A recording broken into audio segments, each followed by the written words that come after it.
Ladies and gentlemen, welcome to the Reelisms Oh my god. podcast.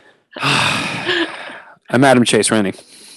Yes, and I am still Christine Chen. Episode 30, Christine. This is it. Really? This is Big 3-0? Oh my gosh. We made it to the We Big made it. 3-0. We did That's it. pretty crazy. 30 weeks. That's pretty great considering like Yeah. both of us, we've all been on different things and, like all sorts of projects and still able to continue to keep consistent somehow ish. You have. You've We've been at the one least had employed. something.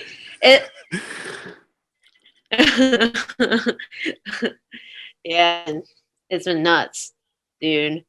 The last time you talked to me, I was really excited because I was supposed to be on a set in Austin.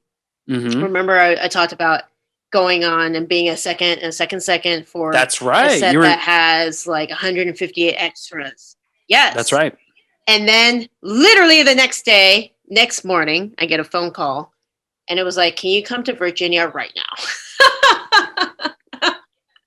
No way. That's where I'm at. Yeah, I'm in Virginia. Roanoke, to be specific.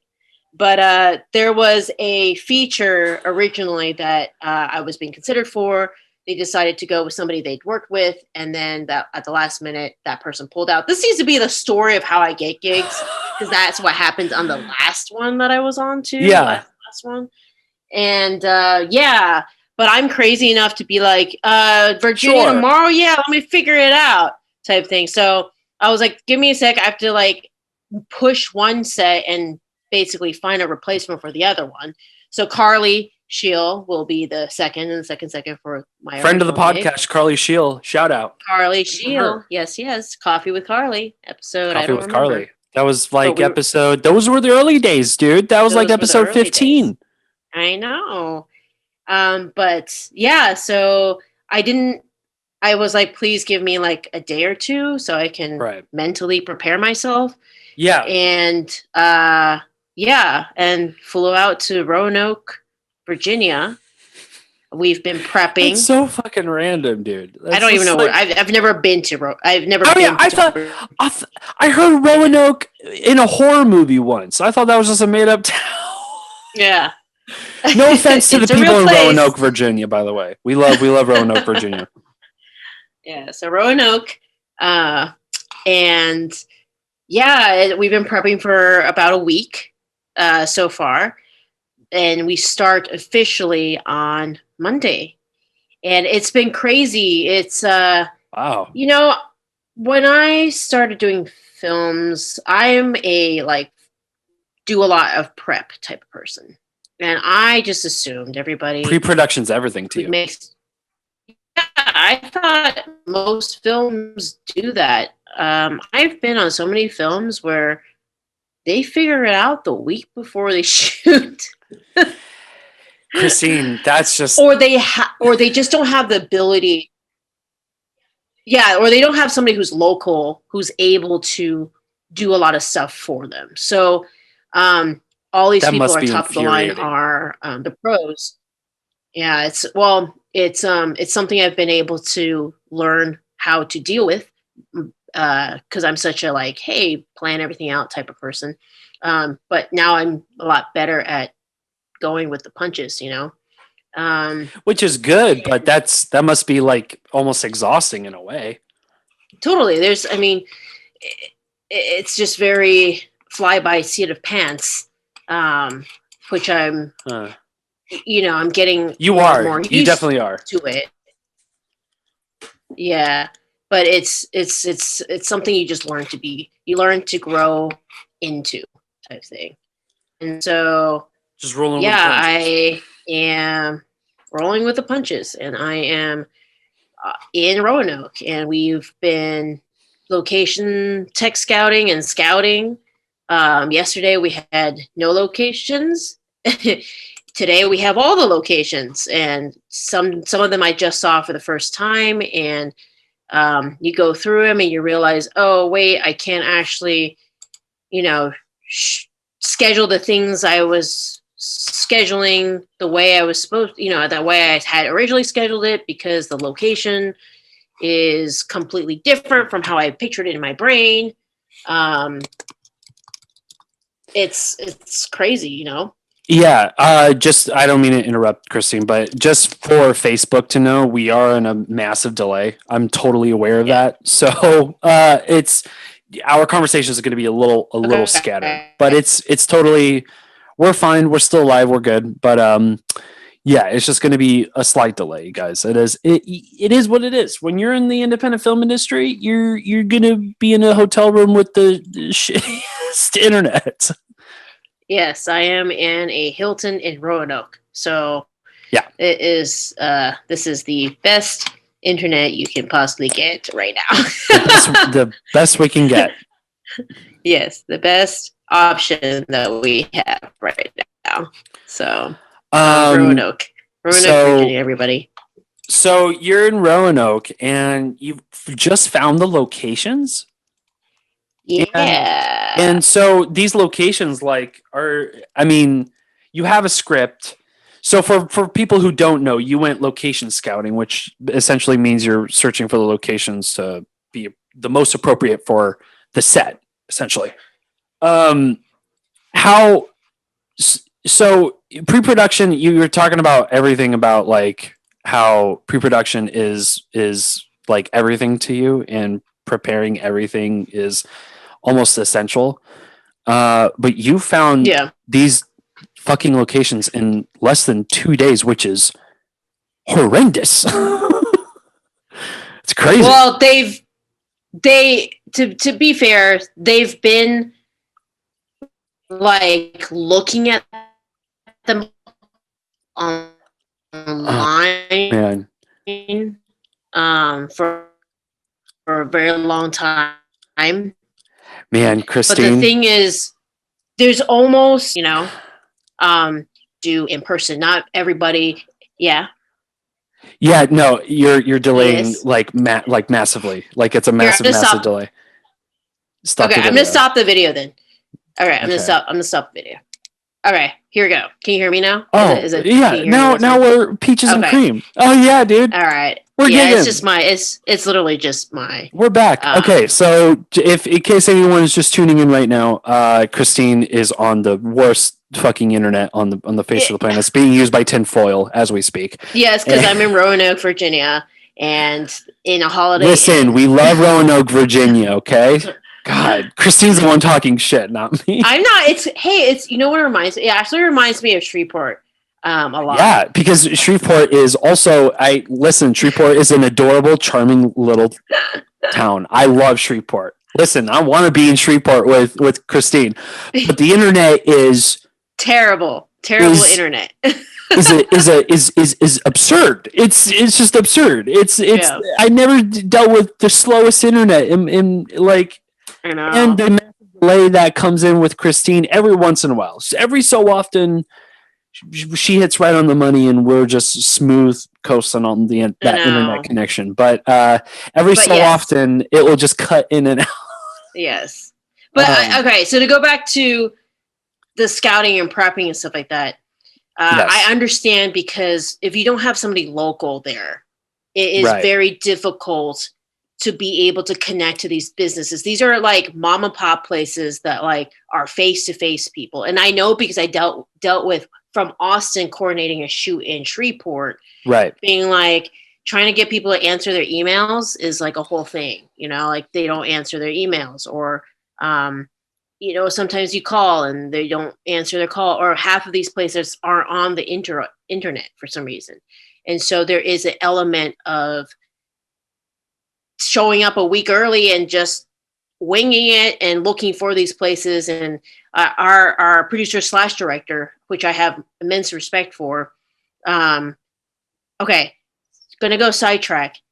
I think directors who produce are the best, the absolute best people to AD. Okay. But like true producers / true directors. What does that entail? Okay, for me, I feel like people skew a lot, and it is a lot to juggle. Right. So I've done a lot of where people are good producers, but like don't know shit about directing, you know? So then I end up directing. Or people who are good directors, but know nothing about producing. So then they don't have any sense of like practicality. Does that make any sense? It does make And sense.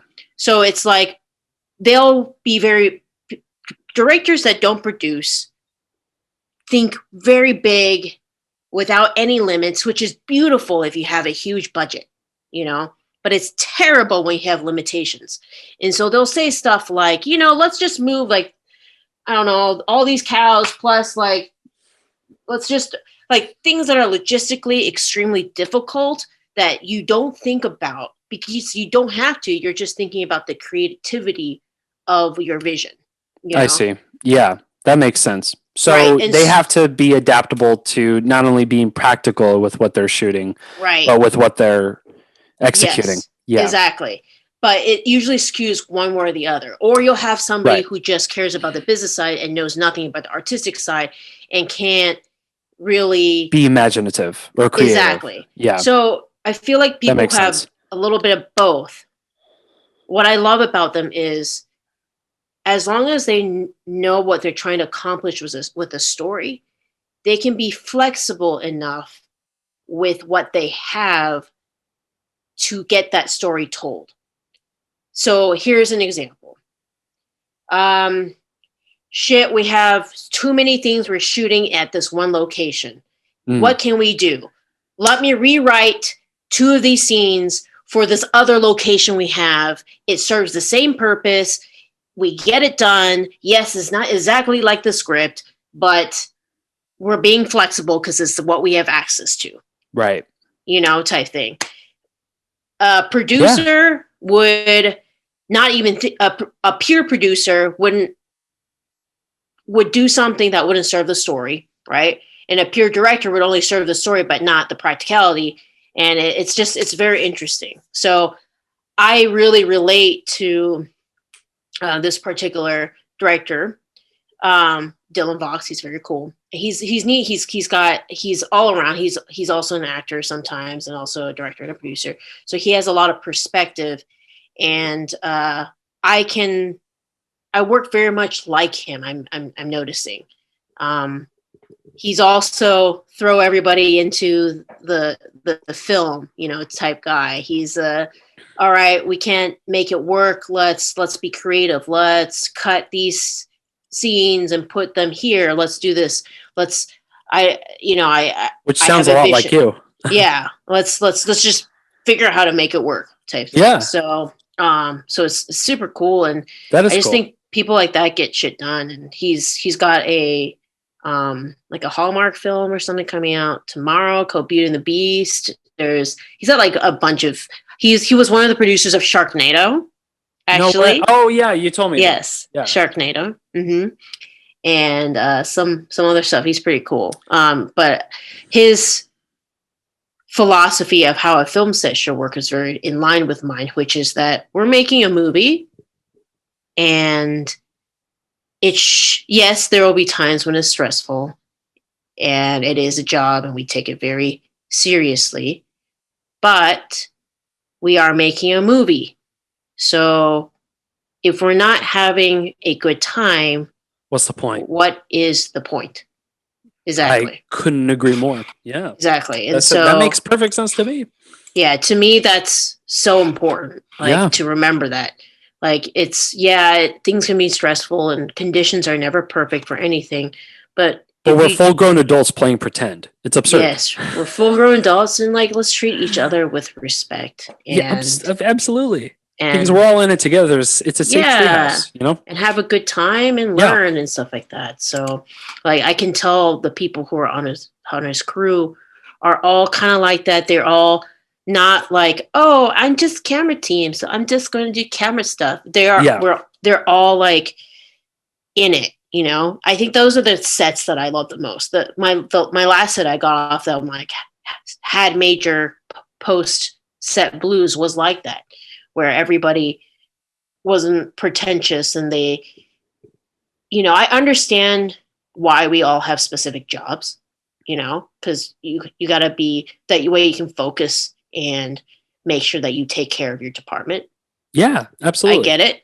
But like, just because another department needs a little bit of a hand or something, I don't think You're not reaching the it's, bottom of the barrel here. You're yeah, not, you're not doing a disservice to your pride. exactly. It's for the greater good. And You I can think share that's your why, ego amongst the others. You know what I mean? exactly. And that's why I Yeah. love, because like they've got, I mean, the locations, coordinator, production supervisor, they're all doing producing things right now. Absolutely. They're all looking for locations. They're all coordinating contracts. And that's badass. Like That that is. should be that's how I believe. Film. That's how I grew up with. That's how films have always been to me. Because I've never had the luxury of like, hey, let me just hire every single person and like they'll just do all the work for me, type thing. I've always had to just try to figure out with what limited resources I have, which means doing 5 different jobs or having people who are willing to do 5 different jobs with me, And I think that's the beauty of independent filmmaking, and I have so much respect for that. I know there are people, unfortunately, like in the union and stuff like that, that may not necessarily They believe in disagree that. with that. Yeah. Yeah, Which is, understandable to a certain extent, but to a also at certain the same extent. time, Yeah, this is independent filmmaking, which right. means that it's almost like guerrilla filmmaking. Yeah. So like, You're kind of, like you said in the tip top of the podcast, yeah, you're flying by the seat of your pants here. yeah. So I'm not dissing any of that. Like, I totally get it. No, It's super no. frustrating if somebody comes and like messes with your props, right? It's Yes, I've super had that problem. annoying, like to G&E when like some well-meaning PA moves their stuff for them, but then they don't have no clue where it Oh went. man, So I I get it, yeah, oh but yeah. it's like there's ways to approach things like that in a Somebody moves respectful your way. toolkit and you didn't Yeah, want them to move yeah, it, and they just did it because they were trying to be nice, but you're like, yeah. stop moving my So shit, please. I know, but it's like there's ways to like deal with that, to be Oh yeah, respectful of oh that, to yeah, be like, hey man, like I get right. why you did that. Like I know we're trying to move this set, but would you mind asking me before you move it? Yeah, I'd dude. love to help, but just give me a heads up so I know where the things are. So teaching. That's why I'm saying like teaching is so freaking important. People Spoil don't the moment understand that. too. Like, Yeah. because once the moment passes, that's it. It's like an old management trick. It's just like it's like if you just let the moment flee, then the moment's already passed. So you kind of have to coach in that moment in a way and just be like, "Hey man, like it's all good and all, but like that is my stuff, and it's I know you're trying to be nice and you're trying to be helpful and stuff, but it's nerve-wracking when you can't keep track of your own stuff and it's Yeah. being moved somewhere else. So as Yeah. long as you're being respectful with that, it could work out somehow. But as long as you're just being respectful and just treat motherfuckers with respect. Yeah, exactly. So, but yeah, I'm having a good time. I know nobody. This is the first one of the rare sets where I don't know a single person at Yeah, all. Yeah, yeah, usually, it's been a while. Usually I'll know like one person at least, especially working in Texas and stuff. A lot of the Austin, especially Austin crew, there's always repeats and stuff.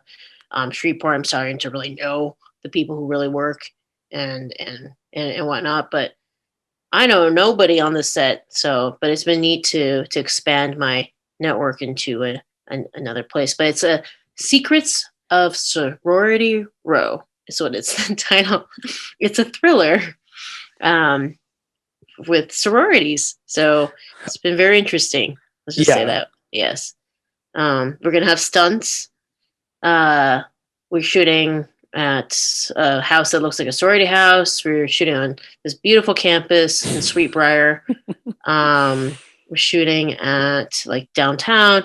This is also the first time I've been on a set in a city where I have no car and I've forgotten how that feels like. I guess it's kind of what you're going through right now. You have no car. Yeah. I'm also homeless too. Yeah. Fucking asshole. Yeah, I so have no car. we're in the same place. We both are homeless. And I guess carless. Yeah. Yes, homeless carless. So, you know what this kind of reminds me of? I was watching this movie. You're familiar with the producer Roger Corman, right? Yes. B movie producer, giant, crazy ass. But I watched this movie that was produced by Roger Corman, and it's such a charming but also terrible movie, but not really. Like you get the sense of what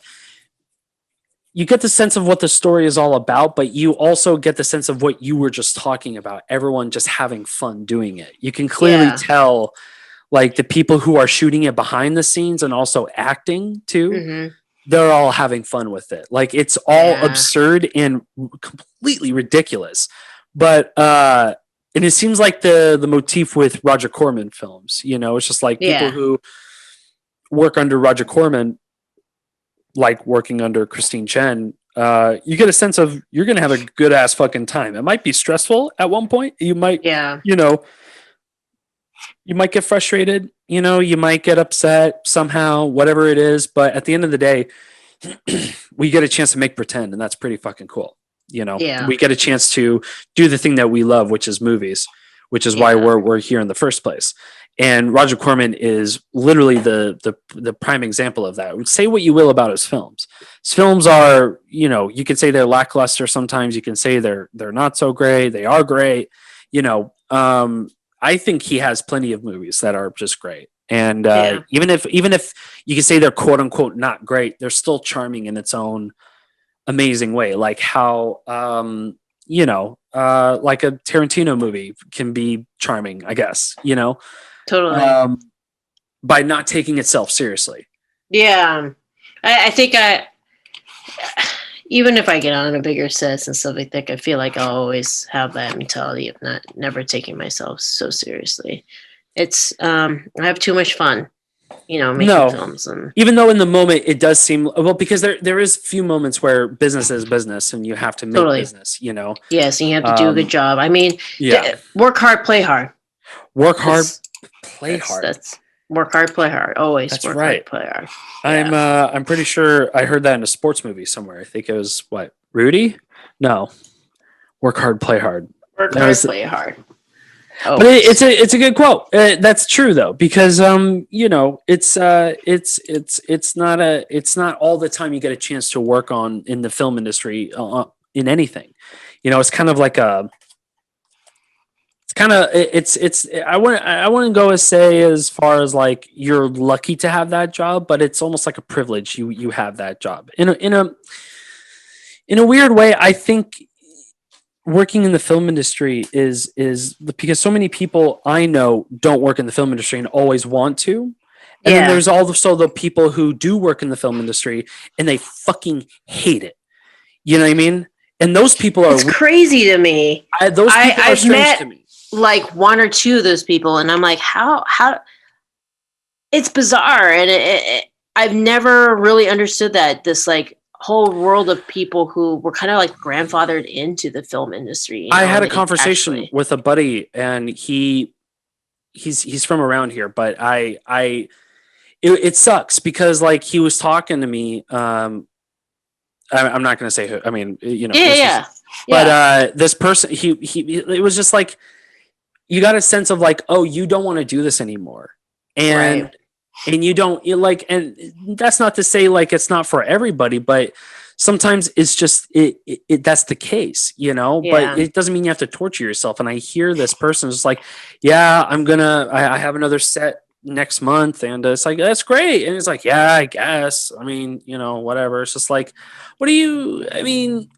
am struggling to work, and I had to like break it down for him. It's just like, listen, I do. Your phone just went flying. It's okay. But I had to break it down and be like, I haven't been working on any set like in the past 6 months. I'm not saying that like if I'm chasing after some of these sets, I probably could. Yeah. But at the same time, I want to do what's best for me. And if it's like somebody who I know who needs help on a film set, I'm going to do it, you know? Right. And if it's a job, it's a job. That's awesome. Like, Yeah. I'm going to get paid for it, you know? But it just seemed like it was just nothing but like, well, I don't want to do this because of X, Y, and Z, and I'm too tired to do it, or I'm too, I'm just not in my heart's not set in this anymore. It's just like, and this person also went to film school and stuff like that, so it's just like, I don't know, you're sort of like kind of like letting shit go. And that's not the first time I've worked with somebody who I know, who I'm kind of acquaintances with or friends, and they just sort of like throw in a towel. But then I also get the other people on the other side who are just in this for life, and I love those people too. Film for life. Yeah. Do you think you'll ever get tired of it? I mean, it's so hard. It's that's so I thought about this. I thought about this, and as long as because every single day since I was a little kid, I don't remember not watching a movie. Yeah. You know what I mean? Like I don't every single day. It sounds weird, and I know it's kind of like far-fetched for me to say, but I watch at least one movie every single day. If it's not a movie, it's an episode of a TV show or an entire season of a TV show. Yeah. Take that with what you will. You could say I live a really lazy lifestyle, and that's probably true.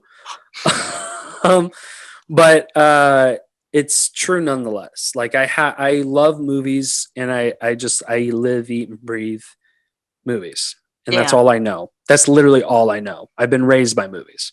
Yeah.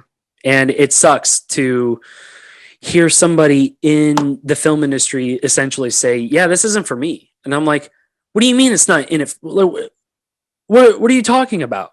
Like I thought we were in this for life. Like I thought we were like." And then to see some of those people, like, I wouldn't say it's a shock, but it's almost like, okay, I guess it is a shock. Yeah, it is a shock. It's just, it's like, I thought you were, because you spent thousands and thousands of dollars and thousands of hours of time. And now you're just like, yeah, fuck this. I'm going to go back to whatever, It just seems wasteful, and because like I've hit those plateaus in my life where I'm just like, I don't know if this is for me. I think people mistake I think it doesn't mean that we don't go through ebbs and flows of frustration. Yeah, that I think I do, you do, we both get frustrated. There's points where we're like, oh my god, we could do something easier, or to us easier, more guaranteed, of course, or something that I know could make more money. And there's days when you question if you're on the right path or you're doing enough. But those are natural ebbs and flows, I think. And I think,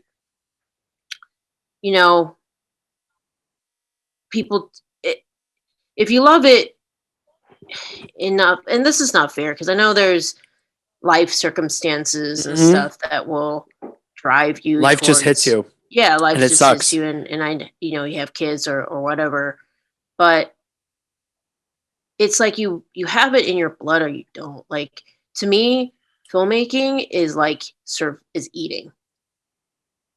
I know that's really dramatic to say that, but I really but that's the thing. To me, it doesn't. To me, it's just like, yeah, that makes sense because I feel the same way. Yeah. But I don't know. It's like, if I don't, even if let's say, God forbid, I have to, I don't know, I have some major debt or something, and I really need to just go and get a job or something for a little bit, to go. But that love for filmmaking is never going to go away. I will always continue to make stuff. If I may not be able to do it full time, I may not be able to realistically survive, from an economic standpoint, but that doesn't mean that I will stop doing something that has to do with telling a story. It's like, it doesn't. I have to. You have to. Weird. Like I have to, or like just like breathing and putting on pants in the morning. That's what it is. For me, filmmaking is that. And I, sometimes I'll take a break. It's like writing. Sometimes I'll have times when I write a lot, and there's sometimes I'm like, you know what, I need to take a break and just chill out on writing and maybe do something else. In terms of like, but it's always something in film though. You know, yes, I need to take a break from writing, but maybe I'll jump on set a bit more, or Yeah. I'm gonna take a break from being on set and I'll write more, or I'll just Take a break and be lazy more, watch movies more. and watch movies. Yes, but it always comes back for me. At least it always comes back for me is movies. Yeah, it always comes back. It always comes back around for me and for Yes. you, and it's reassuring, especially I mean, you're my mentor, so it's just like it's a no brainer that you live, eat, and breathe movies. That's just kind of like it's like the way of the Jedi. Yeah, you just sort of like it's our true yeah. Love.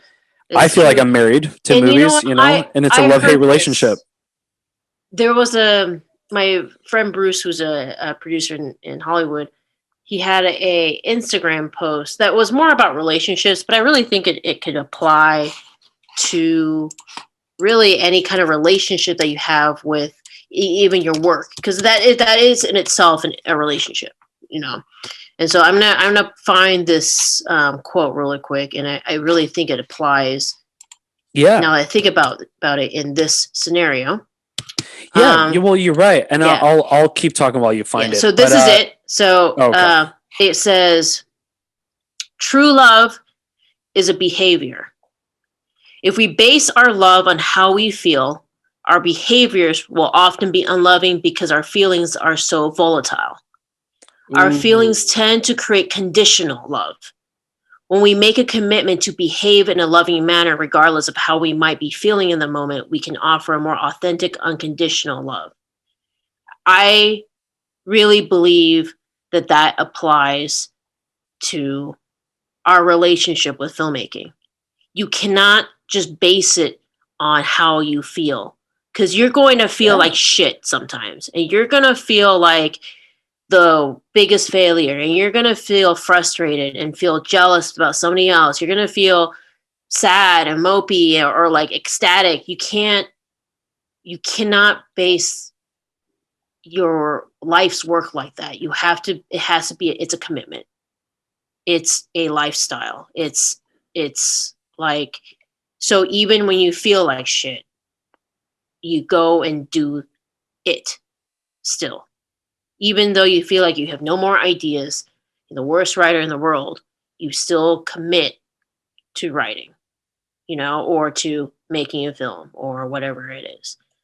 So I just really, now that I thought about it, when I read it, I really thought of it more from a love perspective and relationships. But then I'm like, holy shit, like that really describes it. You can't base your love for your career, for at least I can't for filmmaking based off of just how I feel. That's so true. Yeah. Yeah, it's because it's absolutely right. Feelings are volatile. And if you base it off of feelings, it is conditional. Yeah. Yeah. And when things are conditional, it's not true. It's not real. No. Yeah. Because you can't make it through the hardest parts. And that's the biggest. That's reality. Yeah. You just you kind of described reality in such a cruel but beautiful way. Yeah. And you're right. It's so volatile. If it's just conditional, and if it's just sort of like you're investing your emotions too much into it, it just doesn't work. That's yeah. Yeah. So that's a great quote though. Yeah. Who was that by again? The quote was by Dick Rauscher. I don't know who that person is. But that's a shout out to fantastic. Yeah. Dick, to that. Yeah, Rauscher. Yeah, but yeah, I just love that. It's just, true love is behavior. If we base our love on how we feel, our behaviors will often be unloving because our feelings are so volatile. Yeah. Our feelings tend to create conditional love. Yeah. It's so true. And I love that. I couldn't agree with it more. That's such a great way of beautiful, elegant way to put it. Yeah. Yeah. The other quote, same person who posted it, that was also fantastic. Different topic Yeah. is a wise man once said, "Be careful who you let on your ship, because some people will sink the whole ship just because they can't be the captain." Isn't that Yikes. cool? Isn't That's that, great. dude? Yeah. I literally had that experience on a different set, like with Yep. somebody, just like Where somebody wanted to sink the ship, it was in a different aspect, but it's the idea or at that least called like mutiny on a captain. maybe it was more from a personal standpoint, but it was the whole like I've had this conversation with people on the dynamics of um, dating in your industry, and I'm always going to be the boss. That's just how it is. That's my job title, first AD. Right. Oh, sorry. What was the end of the quote? The second one. The second one. Okay, the second one. A wise man once said, "Be careful who you let on your ship, because some people will sink the whole ship just because they can't be the captain." So it's just like being able to not always having to be the pants, or being okay. You have to be very secure with yourself to let someone drive the ship. And it sucks because I think in especially on a film set, that's with relationships and stuff. I always admire couples who can work together, but I feel a lot for this one because like as a strong female, you know, just it's very difficult to deal with those dynamics on a day-to-day basis because there aren't many. Unfortunately, there are. I may haven't met them, but there are few and far between men who are able to step away from that dynamic and be okay and understand that, like, hey, a very strong, powerful, independent woman is not something to be scared about, and it's to be okay with somebody else driving the ship, from a, but still feel like a man in the relationship. Does that make any sense? Yes, it does. It sort of yeah, it does. I'm not sure if you're trying to like, because I feel like there's some shrouded mystery here, and I don't know if It's a uh, thing I've been struggling with a lot of people. I wouldn't okay, because say I'm it's like anything I'm in missing particular. details, and I Sure. think I'm just too much of a pothead to really No. It's put the it's pieces it's together. it's But very. I know what you're talking I'm about, being though. very coy In a about it. Yeah, but I know what the Yes. overall message is, and the quote, that you were just talking about. I Yeah. understand that, but Yes. because that's true. Team player. It's about team playing. You gotta, Sometimes yeah. But you also, but it's about trust too, isn't it? Like it's trust. it's Yes. really like you gotta understand. Like if you disagree with you, listen. I had this conversation with my dad yesterday, and I told him, I was like, uh, he's a very old school guy. He was born in the mid '60s, so you got to catch him. You got to give him a break. And this was in the Middle Eastern country of Morocco. So he ideas and things that he believes in are much different than American ideals that we have now. And talking about like people who raised me were mostly women. Women Mm-hmm. were the like my mom is a prime example. I mean, my Yeah. parents divorced when I was 6, but like that's one of the examples. But all of my bosses that have been not only influential to me, but have shaped me and had me grow, like not just as a manager, but for me to understand people and for me to understand myself and my job responsibilities and how to carry those responsibilities on my shoulders. And if I fuck up, that's on me. And that's a lesson on me. You know, we're all women. They were all women who taught me all those lessons. And the fact that you can't listen to somebody who is a different sex, if you're, it just seems a little, I mean, silly is a wrong word because it doesn't necessarily nail it for me. It's fucking stupid. Yeah. Like, you know, you have to be ignorant to a point where your ego is like, it can't even share my space. It's stepping outside of your ego. I think with anything on a set, with it's being able to look past your ego. You can't do this for your ego. It has to be, that's why it's like, there's no job on set that's beneath anyone at all. We're all trying to accomplish one goal, and the goal is to make the film and tell the story. So if your ego is hurt because you have to take out trash or because you are not the producer or whatever, it's not beneath you. You're in the wrong field. Yeah. You're 100%. Yeah, you shouldn't, that's not a,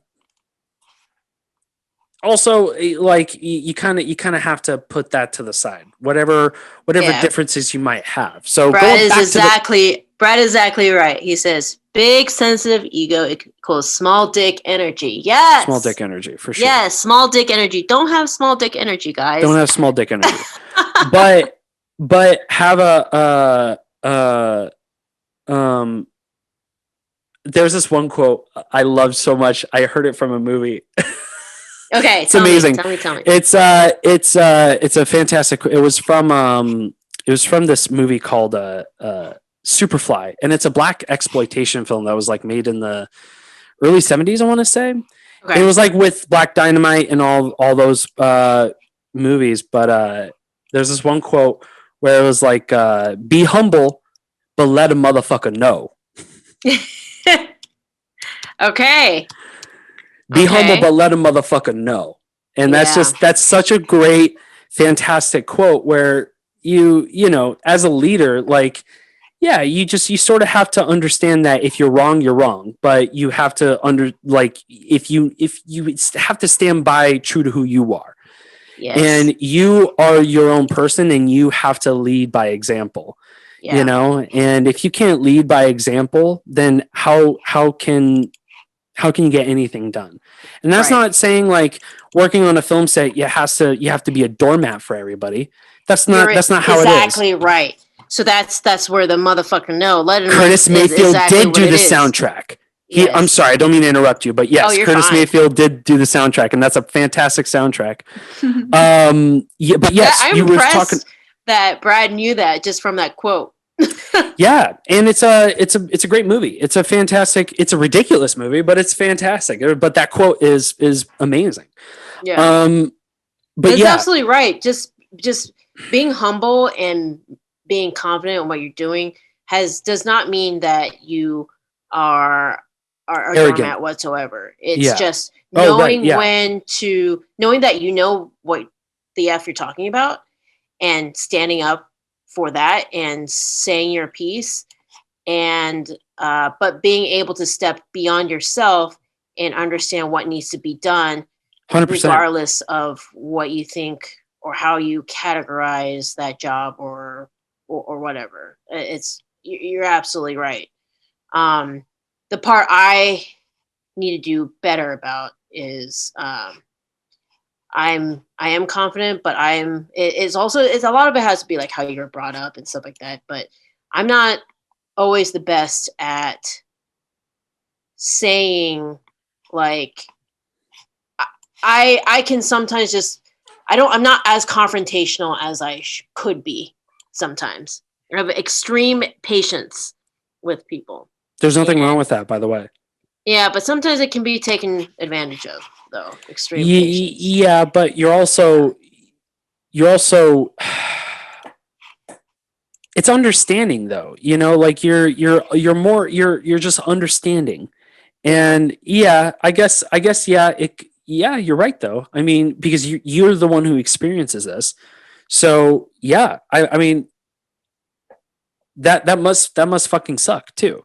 Because Yeah. it's almost like a betrayal of trust in a way. It's all about trust. Trust is exactly where it boils down to is trust. It's and the best sets are the ones where your crew has trust in you, and I think it all boils down. A great set, really, that's what it boils down to is the team trusting in you to do your job, and you trusting in the team to have your back. Yeah, and then not taking yourself too seriously during that process, and having a good time and playing hard and partying hard. So because party hard, because life's too fucking short. You know what I mean? Yes. You can't, guys. This could all be over. You understand that? I hate being a Debbie Downer, but I mean, we live in 2020 right now. This is fucking wild, and the fact that we're able to do any of this is a goddamn miracle. Yeah. And we got to keep doing it and do as much of it and work as hard and as fast as we possibly can, because these are our moments. And this, if we're counting down, fuck this. I'm going to make everything and stop at nothing. Yeah. So being grateful. Be grateful. Okay. Yeah. I've been reading a lot about like the people who are unhappy or happy. It's just a lot of it's just being able to be grateful and to always appreciate, and like I'm always grateful, good experience and bad experience, you know. It's always Kelly says your favorite thing to say is, well, that was a good learning experience. Yeah, always. when it is difficult, that's usually my go-to. It's not like, it's usually, well, that was a good learning experience. It's always going to be a good, you know, it's no set's perfect. Things will go wrong and you know, it's stressful, but things always go wrong. But it's what you do in that moment, that brief moment, where you can either go one or two ways. You can get absolutely hysterically nuts and pissed off and feel like it's the world against you, or keep yourself together, think practical, and think like a director producer. Yes, exactly. And the thing is that's the way you learn, man. If things are perfect, you grow when things go wrong and how you handle that. Right? Yeah. But also, like, I'm also one to know, like, I get stubborn, and when shit goes down and shit goes wrong, it's just like, well, this sucks, and all you want to do is shut down. But yes, that doesn't help anything, and you got to persevere. You gotta keep going, and lead by example. Just know that your ego is not everything, and sometimes you make a mistake, and it is what it is. Man, Brad is on a roll. He says, "Smooth seas never made an experienced sailor." That is very wise, Brad. Yeah, we should have you on. Actually, we definitely you want him to be the co-host, and you want to fire me? No.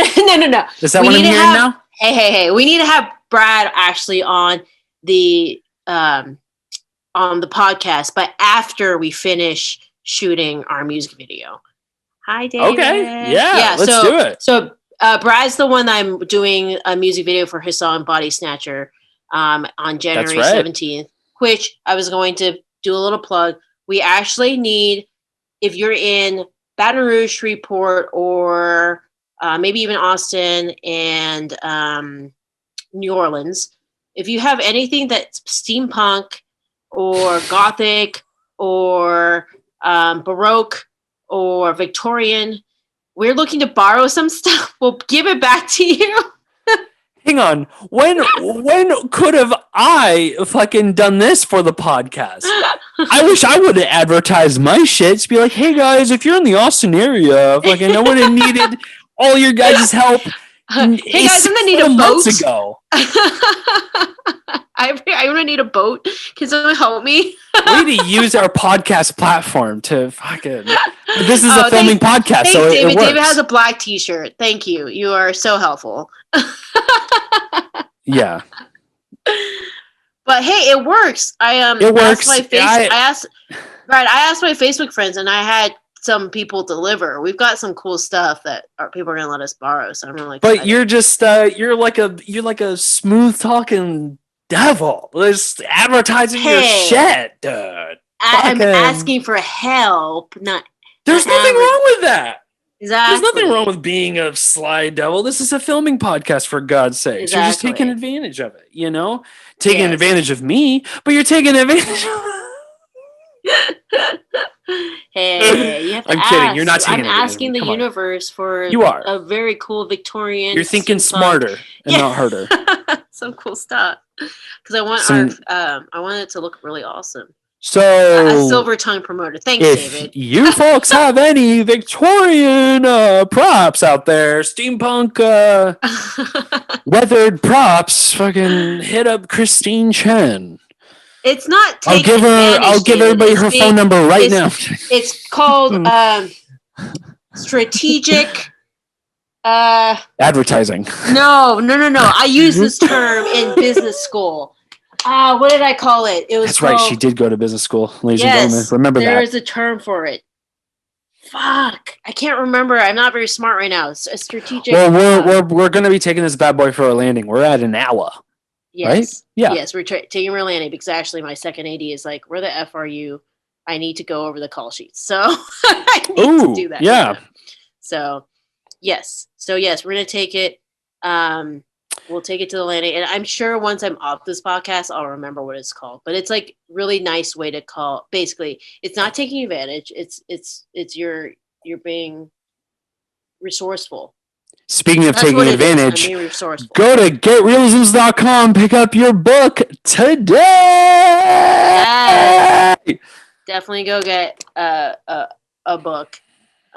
It's the holiday season, you guys. Holiday seasons, yeah. So you get one, and then you get a free ebook with it.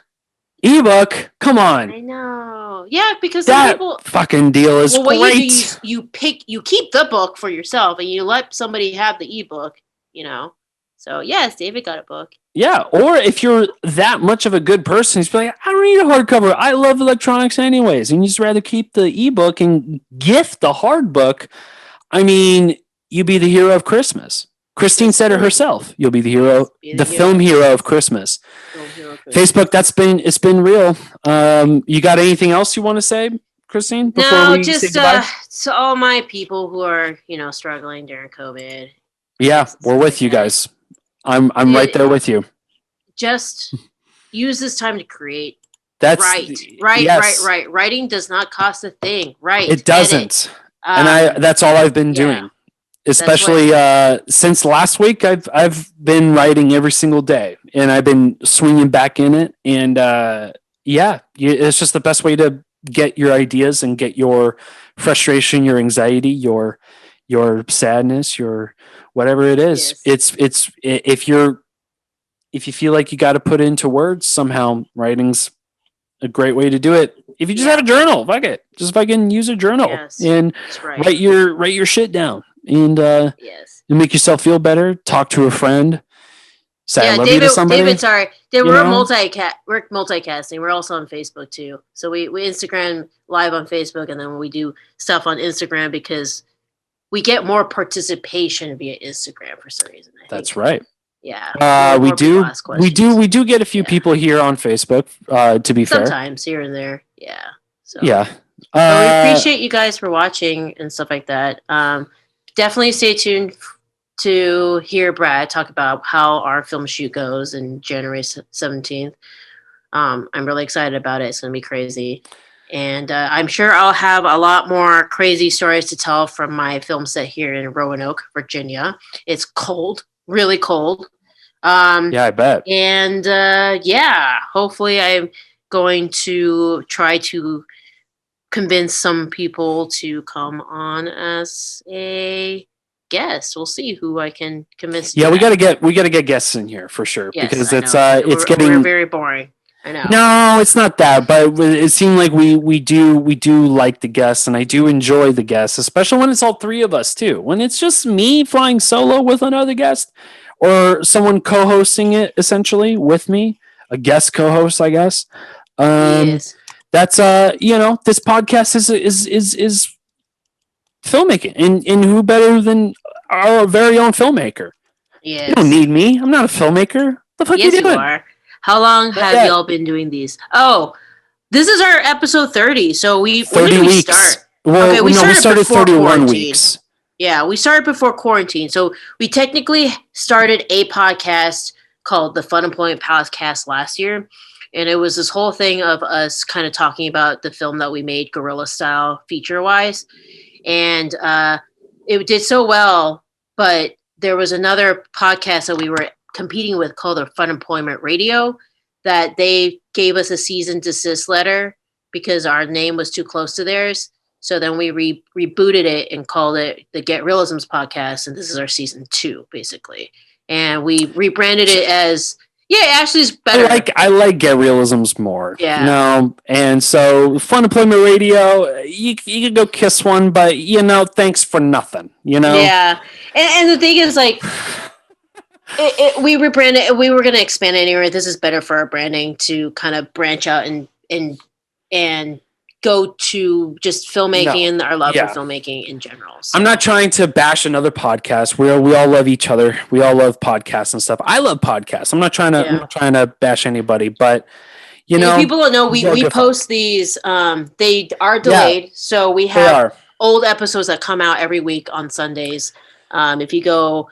We are on all major podcast streaming platforms. So if you just go up and look up, we're on the Spotify's, podcast, we're on the iTunes. Just go and subscribe. You'll be able to hear all our first episodes all the way to what's happening now. I actually need to catch up and upload whole other ones that I haven't had a chance to edit at all. And then, but we've been 30. That's pretty good. That's not 30 bad. episodes. Consistent, So it's been interesting because it's been all over the place. So, yeah. And that's been Get Reelisms podcast, ladies and gentlemen. Thank you, Facebook. Bye. Thanks, guys. Bye. We'll have video next week. We promise. Goodbye.